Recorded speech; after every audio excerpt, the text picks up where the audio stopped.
Thank you so much for joining in. Today, we are going to continue with our revision hackathon. This hackathon, this hackathon is basically each part of the lesson of the teaching course. So, there will be you of ways your teaching.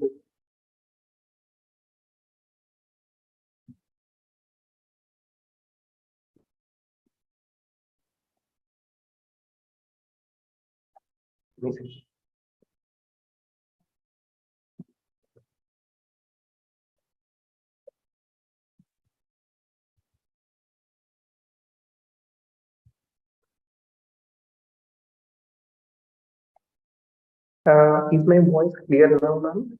Is the voice clear now?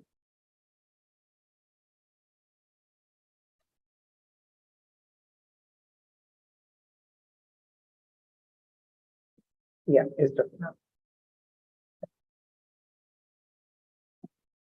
Thank you so much. Great. So on your Teachable account, if you have finished, we have finished the revision of our lectures that were present in this first section of your Teachable course. Now, today we are covering the EDA lecture. This lecture was taken by Jaisir. So we are going to cover that particular lecture today. Okay, great. So you can see that the links to the collab file and other resources are included directly here itself. You can start from there, and let me also share the link for the same. So you can use this particular link here directly. Okay, so I'm going to share the link of the same.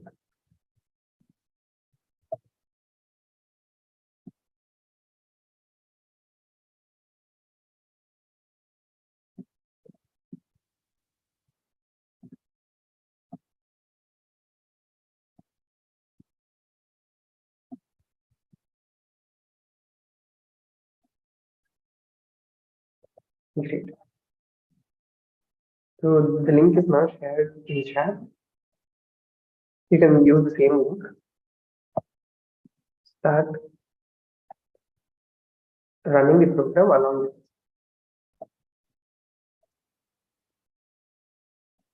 with. Okay. So we'll proceed with the session. So all these revision hackathons are a repeat of the actual lectures that are in your Teachable course itself. Yes. Thank you so much, Shmita. Thank you, Prashant. Thanks, Anita ma'am. Thanks, Arvind sir, for all of you joining in. People who are joining us on our social channels, you can directly join us into the Zoom link by the link that is received by you over your email. Right. So if you open the link, the collab file that is shared in the course, you can see that if you scroll a little further, we'll be able to see that this is more of an exercise that is based upon the concept covered in the previous hackathon, right? So you'll be able to see that we will be able to load a data set via its URL, right?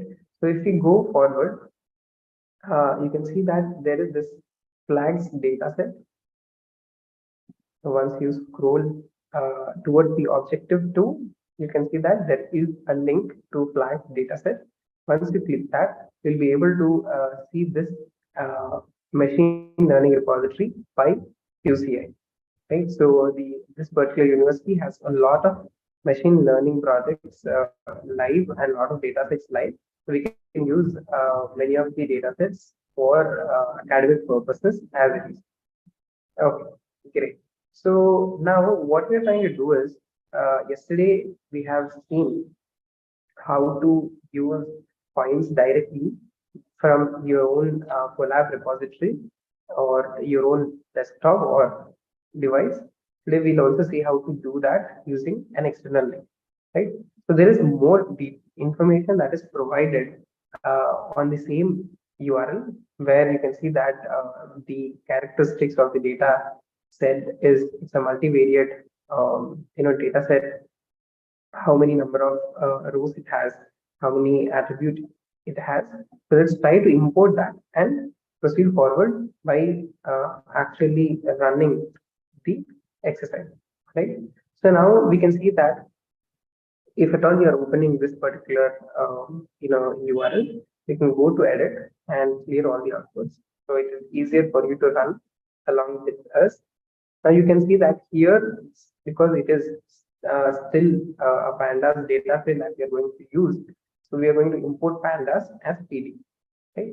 So because we don't have to every time use the word pandas repeatedly, we are going to use an alias. So this alias we are going to use as we proceed forward, right? So we are creating a data frame which is named as flag underscore dataset. This particular URL, we are creating a variable which is flag underscore data underscore URL. In here, there is a link to the same dataset. So let me open that in a new tab.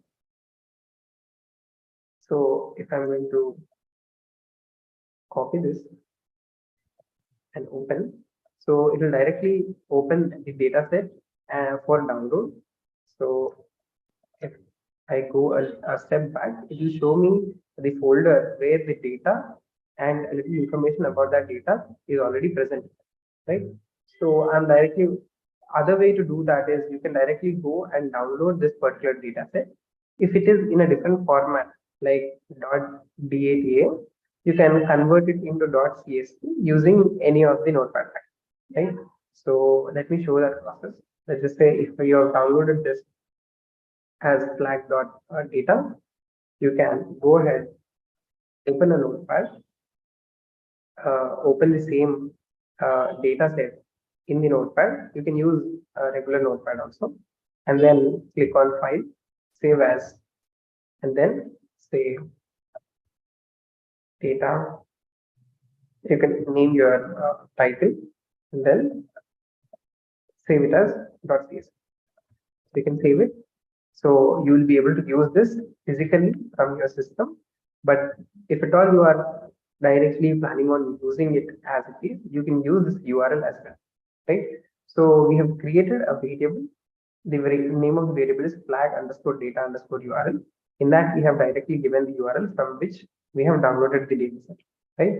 So we are using the import pandas as PD, this particular statement to import the module pandas, and then we are creating a data frame which is a read of the CSV file that is there at this particular URL. So how are we doing? If you remember our previous lecture, towards the end, we have seen how to save and read from CSV files. Similarly, here we are going to use this particular URL to read CSV. So I'm going to run this particular statement.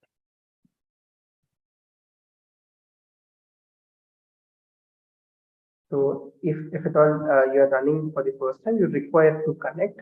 So it will just take a while for connecting, and then it will begin running.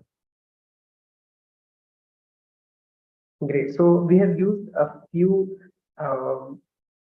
functions of the exercise as like head, tail. So we are going to continue using them to know a little details about that particular data set. So I'm going to run it once again.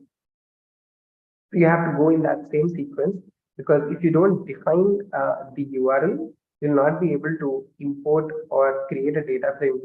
So now you see that this is run. So you can use the second statement. We are attempting to load it using the URL, right? So now this flag underscore dataset is having this read of the CSV file, which we have directly imported using the URL, right? So you can go ahead and try to see what is there in the flag underscore dataset. You can see that there are from 0 to 192 a lot of rows, and there are columns also. The first column here directly is coming with the name of that particular country, which is Afghanistan, right? So you can see that the data set definitely got imported, and this got imported using the online URL directly using the pd.read underscore CSV function. Now, what we are going to do is, if at all we just want to see the first few rows alone, you can use the dot head function. So when you do that, the first few rows come in. If at all you want to just see the first 10 rows, you can go ahead and mention 10 here, and you'll be able to see the first 10 rows within that particular data set, right? So if you have opened this in your notepad, you can see that a similar note has been opened as a data frame here, right?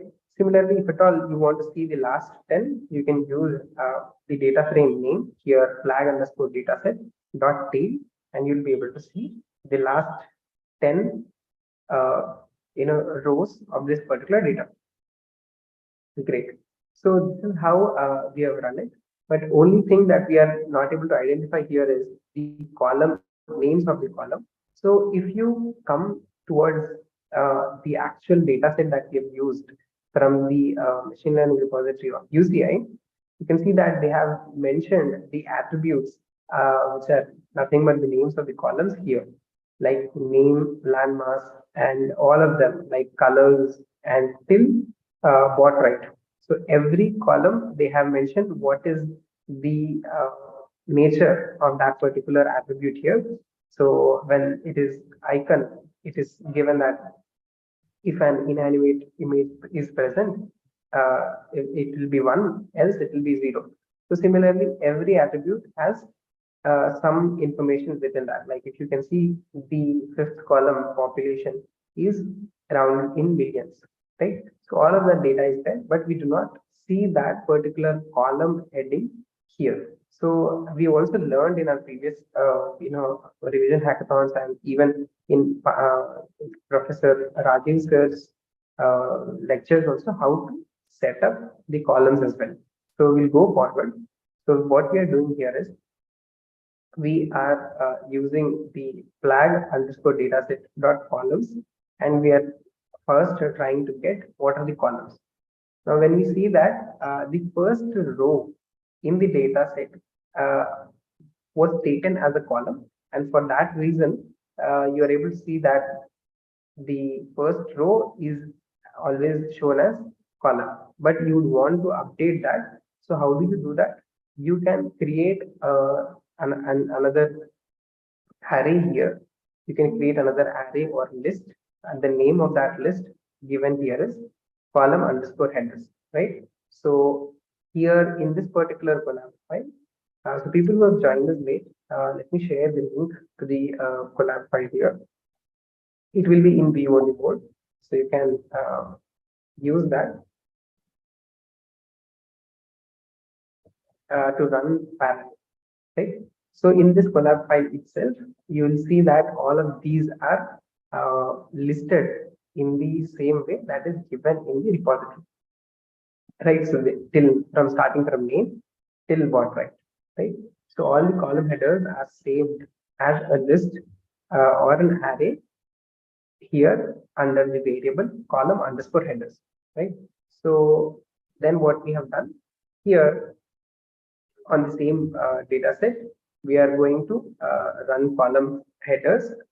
The way how we have read the CSV file from the URL, we'll be using the same way and saying comma and then adding names equal to column underscore header, right?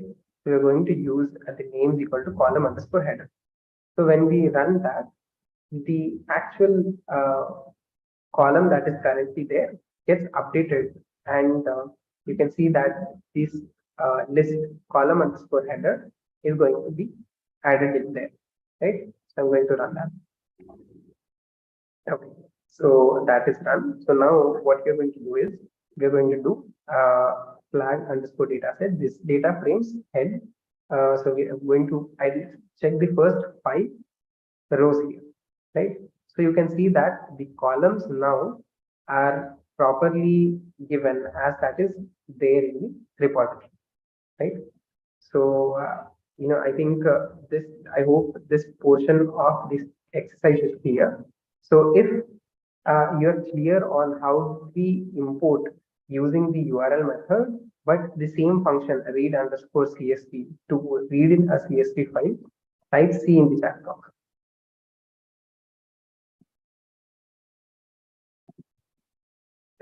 People who are joining us on our social channels. Okay. Sir, if you are part of the blockchain course, AI module will not be visible for you. So I remember that you are in the blockchain modules. So you can just follow along to understand this particular exercise here. We really appreciate your interest on learning the AI. Thank you so much. Thank you, Vinita. Okay. So just in interest of everyone, even who is joined, thank you so much, Vijay. Thank you. Today we are revising this particular section. This is there in your AI course. Till now, we have covered the indexes, data frames, joins, pandas, merging, and covered here in our previous meeting. Here, what we are doing is we are starting with this exploratory data analysis, which is the extension on the previous one, and also credit transfer as well. In our previous picture, we have seen the multi-plot the plotting of the previous data. It is already there, the data set is already there in UNF itself for the one. Today we are using customized unique data set here in the EDA. Right? So if you go down and download the file, you will be able to access the same color. Just in case you're not able to access, share the link of the teacher. Okay. So is my yes. Give me.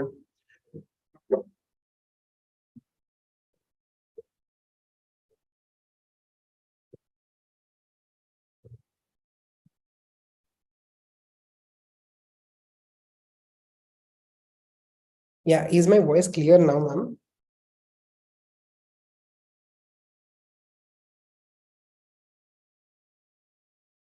Okay. Yes. Thank you so much. Thank you so much, ma'am. Thanks for bringing it to the attention. There is some issue setting in the Zoom itself. Okay, I'll make a note of that. So just to repeat what we have done here. Thank you so much, Ravindra sir. Okay, so what we have done here is we are going through revising the lecture, EDA lecture here on the module 1.2 in of your course. In here, you can directly go ahead and use the collab file that is already there in the lecture, right? So what we have done here is previously we have understood how to read underscore CV, how to use this function read underscore CSV for pandas data frame.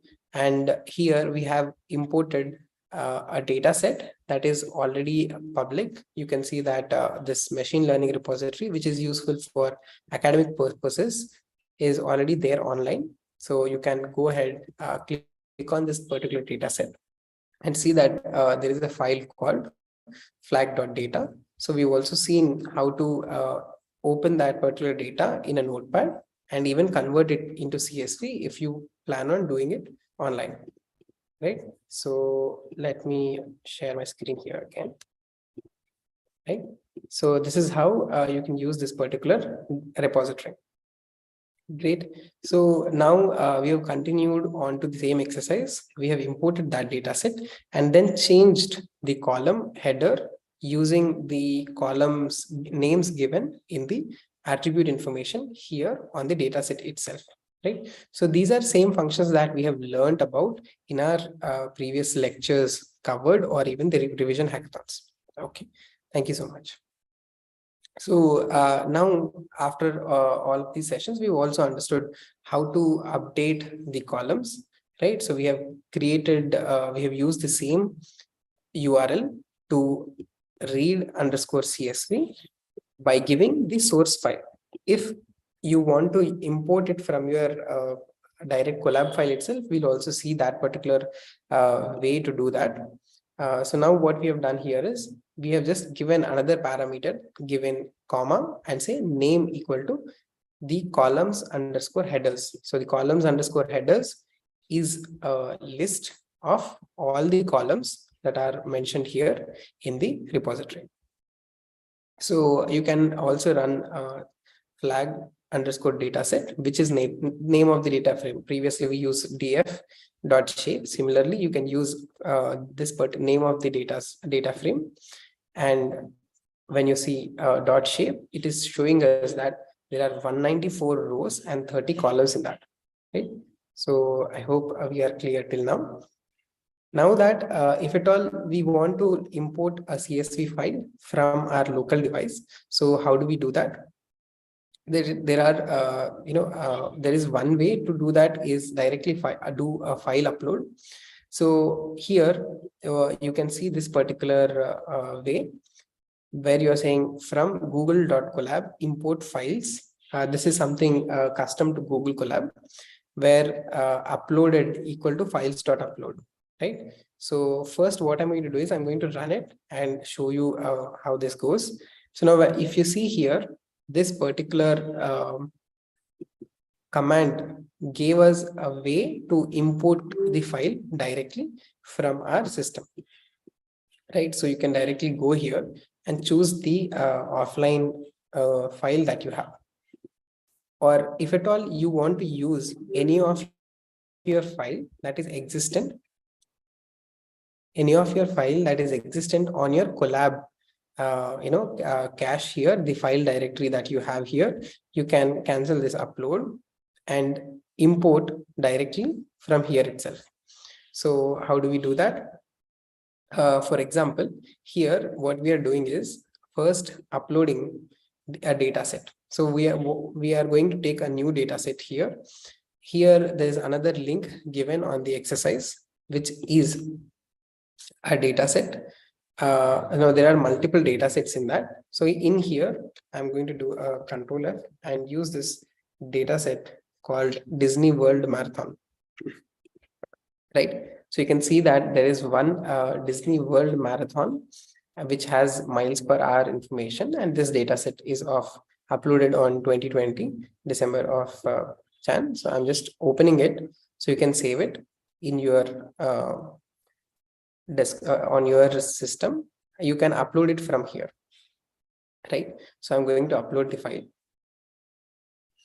Yeah, so one point that we have to keep noted is whatever file you upload here is going to be temporarily saved here for one particular session, which is 12 hours. So post 12 hours, this will be removed here, because though Google Colab is directly connected to your Google Drive, it does not mean that you are using the file from your drive, right?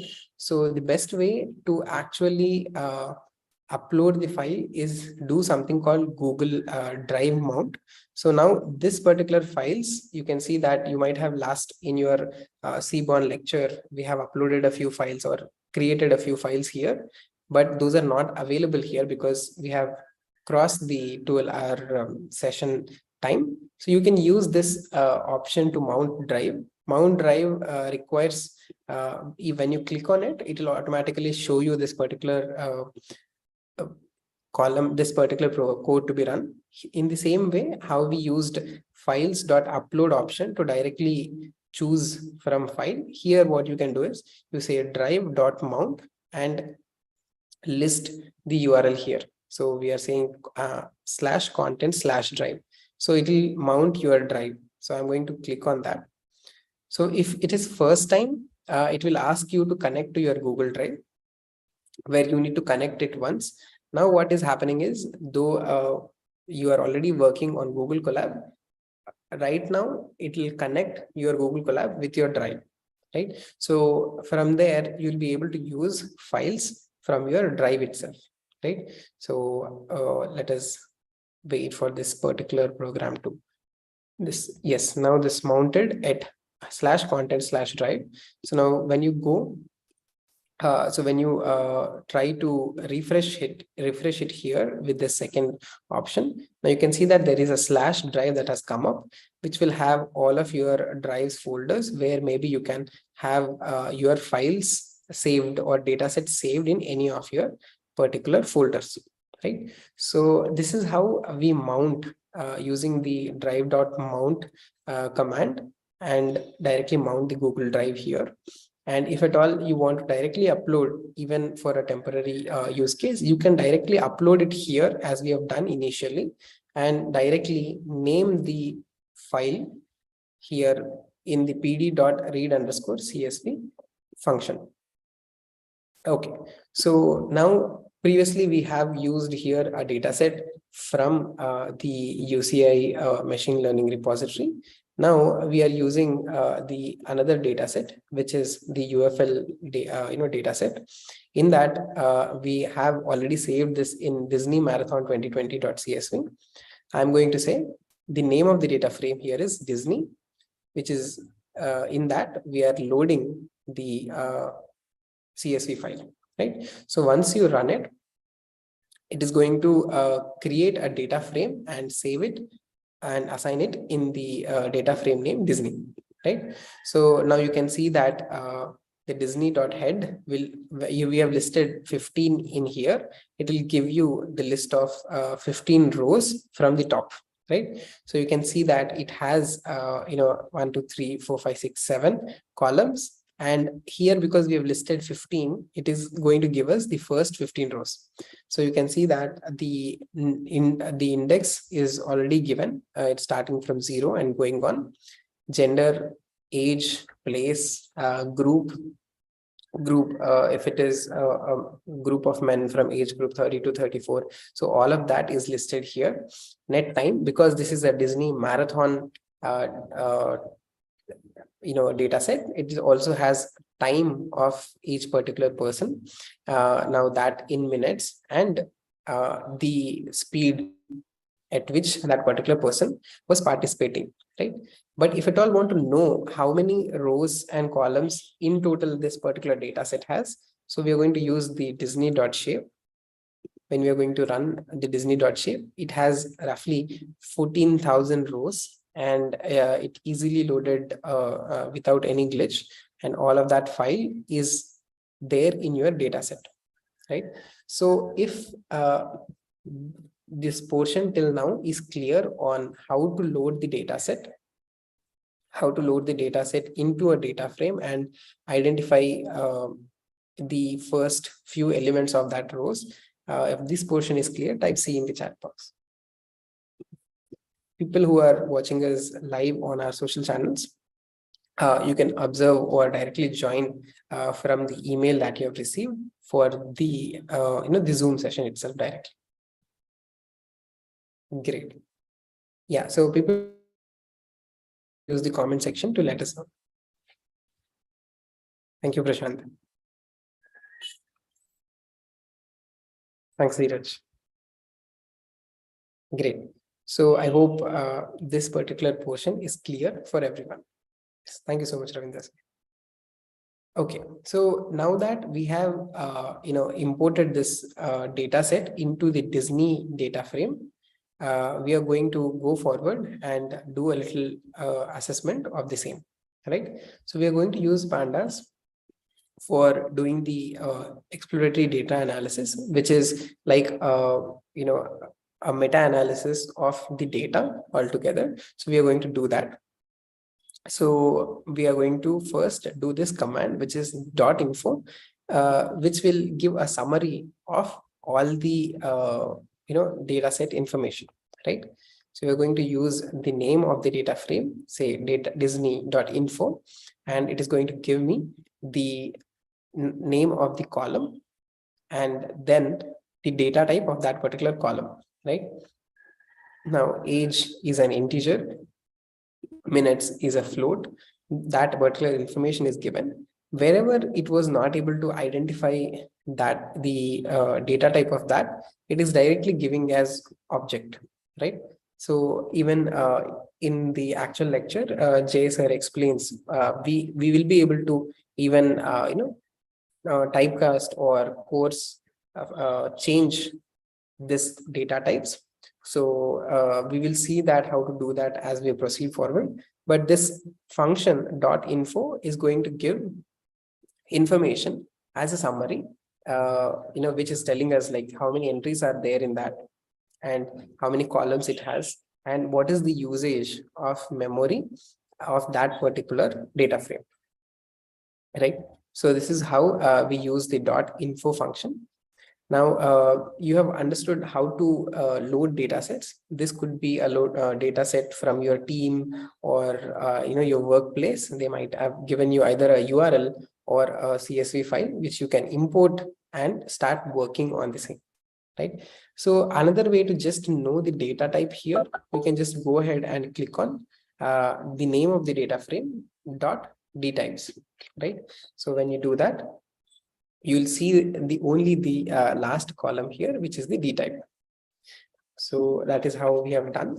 And if at all you have a lot of non-numeric columns here, such as gender, group, if at all you just need the columns where we have only mentioned numbers, you can just go ahead and say include equal to number. So you can it is going to give you a stat, a little more description of all the columns where there are numbers here. Without this particular parameter which we have given as numbers, you can still call in the .describe function, which is more like a .info function only, but it is it will give you a overview of whole of the stats that are important, which are normally looked at, right?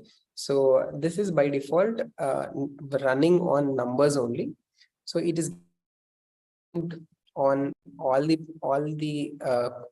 numeric rows. There are like 14,106 in each of them, which tells us that is there is no missing row or column. Everything is completely filled. The mean of each of them, so the mean of age is 39.95. The mean of the place, minutes, the miles per hour also is given. Similarly, there are other information that is also given, like standard information, minimum of age, like the minimum age here was 18, minimum miles per hour, the speed was 3.5. So all of that information is given. Here, the percentile information is also given, like how many of the people came in the first 25% of this particular data set. So all of that information is also given. So this sometimes is useful to understand over the information that provides. Here you get a little more insight on, okay, what is the minimum, what is the maximum, what is the mean. So it becomes easier for us to understand this particular, more stats about the columns, right? So if this .describe function is clear, you can type C in the chat box. Great. So people who are watching us online, you can use the comment section. Great. Thanks, Sushant. Thanks, Vinita ma'am. Thanks, Ravinder sir. Right. So now, if we are trying to understand the the same on non-numeric data, so you can see that here when we say exclude equal to number. Thank you, Suja ma'am. So when we are saying let us give me a little description on non-numeric data, so you can do .describe on in giving a parameter saying exclude equal to single quotes number within that, right? So now it is going to give a little information, whatever it could make out from that particular data. Like let's just say a count is still something that it can give, even if it's a non-numeric data. How many of that is unique? So if you remember in our data frames, we have used the name of the column and said dot unique function. So now it is telling us in gender there are male and female. There are two unique types of data here, values of data. So that is given here. In groups, there are 26 groups that are unique, and net time there are 7,693 unique net times also given. So similarly, it is giving you the frequency of all of these being repeating, and it is also giving us the top the highest amount, highest one among the particular data set, right? So let us go ahead and once check the data set. Yeah, so these are a few information that the data frame, the .describe function was able to get for the non-numeric data, where you have explicitly given exclude equal to numbers, right? So when you say include all, it's going to give you a set, something that is a overlap of the exclude and include both. Only thing is where the unique for age place, that has come as a nan data type. So a nan is something that we have discussed previously, not a number, which is something that is not that particular space, that particular cell is not a number, which is not either 0 or space. Yeah. So that data set got merged and included all of the information here, right? So we have also understood in our previous, so we are trying to do a lab exercise here. So when we are giving the name of the data frame and calling in any column name, so it will just give us that particular column of the data frame. Here it has given a summary of starting from 0 till 14105, and it has started giving us the information.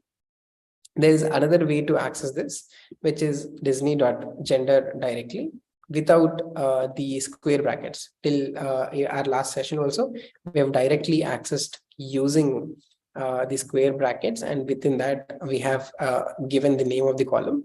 There's another way to access that, which is a little easier and easy to operate on, which is the name of the data frame dot gender, right? So the same output comes here. This particular function we have used earlier, which is dot sort underscore values. So we can sort by either one column or two columns, right?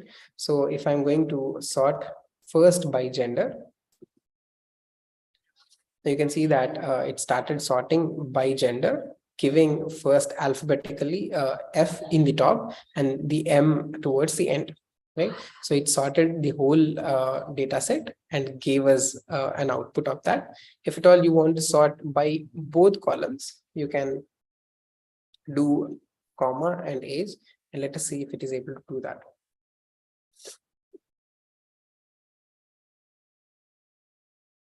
Okay, so let me just try to give in name of the column here.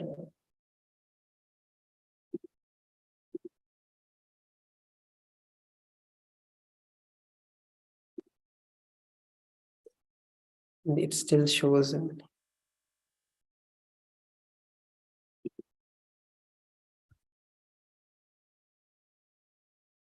Okay, so let me come. Yeah, I think now it should work. Yeah, so now you're able to sort. So what was the error here? The error was one was in square brackets. So both were in square brackets. You need not do that. Here you can say Disney.sort underscore values. So if you are using the same copy of the collab file, the error might still be there directly on the copy of the collab file. So I'm pasting the same the command here on chat for everyone, so that you can correct it in your copy as well, because that copy stays in your drive, right? So you can correct it by yourself as well. So what we have done here is earlier it was this way, so we have just removed the square brackets within and directly run it. So it first sorted by gender and parallelly started sorting by age, right? So we have multiple columns. You can use multiple columns to sort as well, right? So I hope this function sorting is clear if you want to sort by a single column or by multiple columns as well. Something that we do in our Excels. If that is clear, type C in the chat box. Thank you so much, ma'am. So now, thank you so much, Ravindra sir.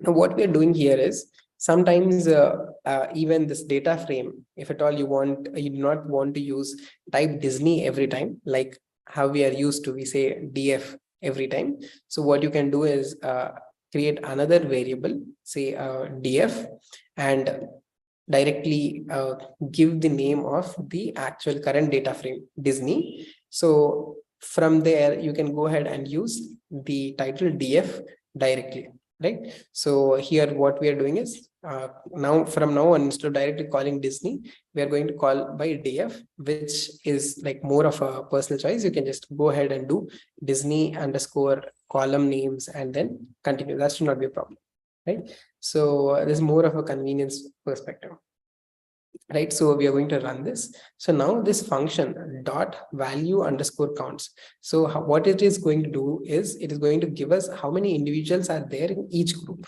right? So basically it is something like a count. Now, because we are calling the group, so first let me print the data frame dot head. We'll first see how the data is in. So this is how the data is. Now you can see that there is this group column, which is having the gender and the age group, concatenated with it. So what we are doing here is we are saying the same column group dot value underscore counts. Now it is going to give me count by group of each, right? So it is going to give me that. So these are all the groups that are there, starting from female 35 to 39 till going to male 45 to 49, female 80 to 99. All of that participated in the marathon, starting by this particular arrangement, right? So now it has given me that each value of that particular group is having how many rows in it, right? We can see that there from the age group 35 to 39, the value counts are 1374, right? So this value underscore counts is helpful when you're trying to count values of any specific group, right? So if this was, let's say, a class of students, or if it is the number of people in any universities based upon the different sections or something, you can still do that dot value under counts, which gives you an information on how many people are there in each group, right? So this is something that comes many times handy.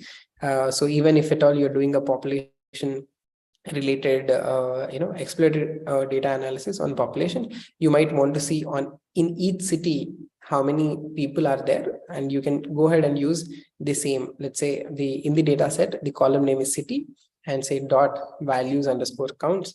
You'll know the population by city. All of the rows data individually gets grouped, and you'll get the value underscore counts. So this will give how many individuals are there in each group. Great. So now here we are going to give a parameter normalize equal to true. What it will do is it will give you the percentage of each. So what it will do is it will divide by whatever value it has by the total, and it will give you the percentage in total, right? So now you can see that it is giving in 0 point float. So you can see 0.09, which is nothing but 9%. You just have to multiply it by 100. So when you say normalize, it is going to give details in percentages. It is doing nothing but divide by the actual sum. So you can get the value counts on percentage. You will know that how much percentage each of that particular group is contributing. Great. So these are a few functions that we have previously used. If at all we want to check how many of them are nans, we can say is null equal to is null. If you do that, it will first give us how many of that is null. So it has given false in all statements. This is pretty clean data set that we have. But if at all if there is any specific column empty or non-existent, then it is going to give true there. So if at all you want to get a count of it, you can just say dot sum and run it. So it is going to give you a summary of how many nulls are there in the data set in each column. So fortunately, in this data set, there is no null or nan available, and that is the reason it is giving that there is no missing values in any column. So it is giving 0, 0, 0 in all of them, right? So this is something. So now we are actually using a public data set to run the functions that we have learned in our previous hackathons or in Rajiv's lectures as well. Now, if at all going further, if you want know how many missing cells are there in the whole entire database, right? So now dot sum gave us the null of per column. But if at all you want to do a total sum of missing cells, you can use dot sum once again. It will give you a total sum of missing, like how many nans are there altogether. It will be giving. Now that here we do not have, we are not able to get that. But when you use dot sum over the previous function, it is going to give you the entire data set's missing cells. So we have used the dot head before. Now in our first data frame itself, we have understood how to add a column and how to drop it. Similarly, we are going to use the drop function here as well. Right. So how do we drop is directly say the data frame name dot drop and name of the column, right? So when you write axis equal to 1, that particular column gets dropped. And when you write in place equal to true, it will drop on the existing column itself instead of dropping on a copy, right? So first let us try to revise that concept here. I'm going to run a drop over gender. If I'm going to run it over the data frame, so now you can see that the gender column is no more. Earlier there were 7, now 1, 2, 3, 4, 5, 6. We have 6. But what is happening here is if we are going to have to run the data frame, if I'm trying to see in the actual data frame, the gender is still there because we have not specified the in place equal to true. So in place equal to true will drop it on the actual copy of it. So you can run it, and now you will be able to remove it. If you see the data frame, you'll be able to see that the gender is removed from the actual data set itself, right?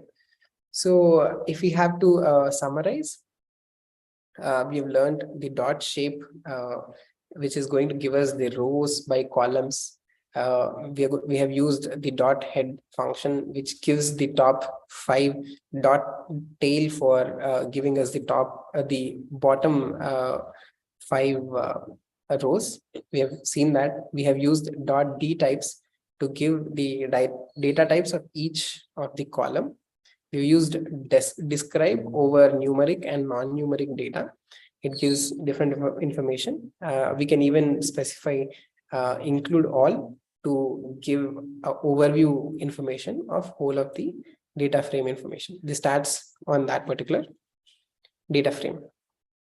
So we've seen dot value underscore counts, which groups the elements in that column and gives you a summary of each of that particular group. We have used is null to let us know where are the missing values, and is null dot sum to know the sum of total missing values. If at all we want to have the missing values of the whole data set, we have added a dot sum once again over the output that we have got previously. We also learned how to drop a column directly or on a copy of that particular data frame, right? So these are a few points we have learned till now. So if you remember previously in our Seaborn exercise also, we have learned how to use the Titanic dataset. But else, if at all you want to download that dataset, you can go ahead and download it from the URL that is specified here. But it is more or less the same functions you can use over any particular dataset that you have on your system or any dataset that is available online, right? So if you go through this machine learning repository and directly remove this URL and see the datasets, there are numerous amounts of datasets, multivariate datasets useful for various tasks, right? So we'll cover a few of them here. So out of these, we have covered the flags dataset. So there are many datasets that are available for academic or research purposes, but you can even always use any of your workplace datasets to generate stats about each of the numbers, right? So this brings us to this conclusion of today's session, Revision Hackathon. You can go through the EDA assignment and take the quiz also. So because we have finished our module 1 and module 1.2 both, I'd request you to go forward and take the quiz. The quiz is also very simple. So what is the purpose, and what are the few things that you have learned in these particular lectures? Starts from simple questions to goes to intermediate questions. So this will help us understand how we are progressing our journey, and will help us track the progress as well, right? So if there's any query, you can put up in the chat box. If everything is clear, you can type C in the chat box.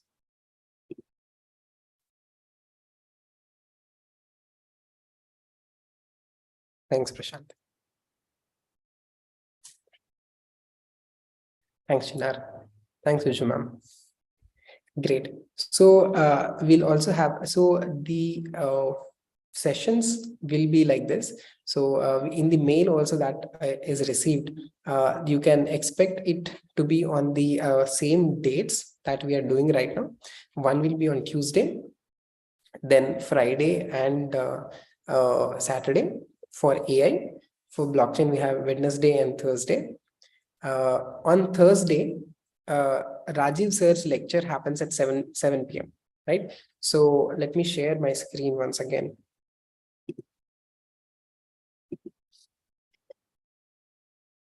Okay, so Rajiv sir's lectures are getting added towards the end. So you can see that these are the current lectures where we are learning about supervised, unsupervised learning. You can also find these in your inner circle as well. So, but if at all you are following Rajiv sir's lectures, will come sequentially and also revise these concepts as well. But if at all you are already in the middle of the learning journey, you can go ahead and learn what Rajiv sir is teaching on Thursday lectures as well, right? The other way is, if you have recently joined and started, Ravindra sir, colors, which colors we are speaking about, sir? What I meant was that when we are typing, it is a very preliminary. I may not be knowing things. When you are typing, there are some in red, some are in blue, some. So because it is just a preliminary for me, but you may I get it. So basically, what happens is, sir, whenever there is a keyword that is already defined within Python itself, those by default get colored. Like here, true and false always come in blue because it is something directly in there. But whenever it's name of a column, or whenever you are trying to use a string, whenever you are using a string, right, that becomes red, right? So these are there's no specific meaning for each color, but it helps you visually understand, navigate there, sir. So whenever you comment something, whenever you use hash, it is giving you in green. And whenever there is an error, like for example here, instead of head, I've typed header. So it will first, so if there's an issue, like the data frame is, name of that data frame is wrong, so it will give me an underline here. And when you hover on it, yes, to differentiate the activities. So when you hover on any of the names of the functions, like we have value underscore counts here, I have just left my mouse on that particular function, and it will give me a little information. You can just scroll above and read a little about the function also. Sometimes what happens is we don't know the parameters to be passed on inside. So you can go ahead and hover on it to get a little more information in there. Yes, ma'am. So Vinita ma'am, what we can do is we can even create another column, like if you have seen in our previous lectures. So let me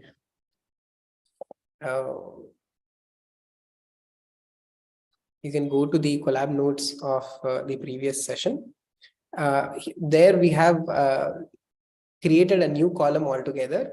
There, like that, you can create a column by having the percentages, where you cannot directly use into 100 here. So even let me try that.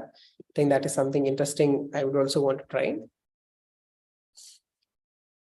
So I'm going to search by normalize.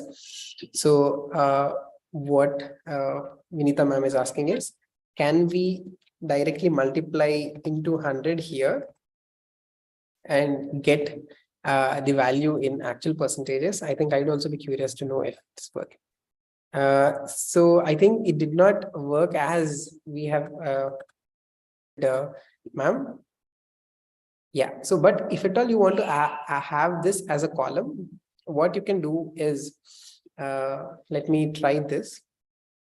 I'm going to say df dot group.